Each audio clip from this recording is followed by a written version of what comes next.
Et on en vient maintenant à cette agression dont a été victime un pompier ambulancier sans raison apparente. C'était hier après-midi vers 14h. Il était en intervention. Camille Payot, vous allez nous expliquer ce qui s'est passé exactement. Oui, donc hier à Saint-Josse, rue Godefroy de Bouillon, un pompier était en intervention médicale d'urgence chez un malade. Au moment de ranger son matériel, un homme l'interpelle en lui demandant ce qui se passait. Mais en raison du secret médical, le pompier lui répond que la situation est sous contrôle et qu'il ne faut pas s'inquiéter. Une réponse qui n'a, semble-t-il, pas satisfait l'homme qui a répondu en lui assignant un violent coup de poing avant de prendre la fuite. Blessé au visage et avec les lunettes brisées, le pompier a poursuivi son intervention avec l'un de ses collègues avant de se faire soigner à l'hôpital. Aujourd'hui, encore sous le choc, il est en incapacité de travailler.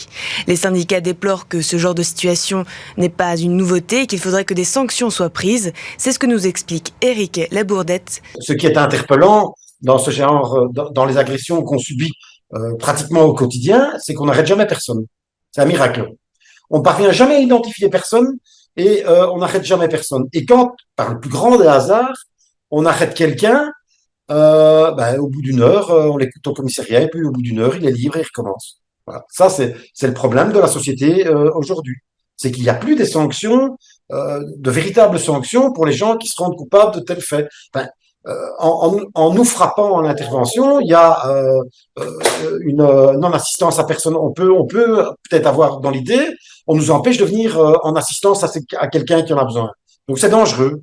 La seule chose que la ministre de l'Intérieur a jugé bon de faire, c'est sortir une circulaire relative aux agressions en disant « mais il faut déclarer quand vous êtes agressé hein, », comme si on ne sait pas qu'il faut déclarer quand on est agressé. C'est tout ce qui a été fait de bon.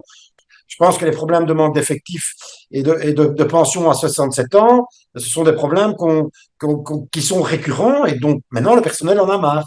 Et il faut que ça bouge. Et on a l'impression d'être les éternels oubliés, que ce soit en cas d'agression, de pension ou de manque de personnel. La sécurité civile n'est jamais valorisée. Jamais.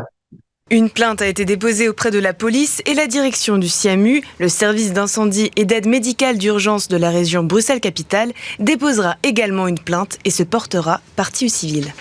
Merci beaucoup Camille Payot. On rappelle que c'était Éric Labourdette en interview du syndicat libéral, le SLFP. Merci beaucoup Camille.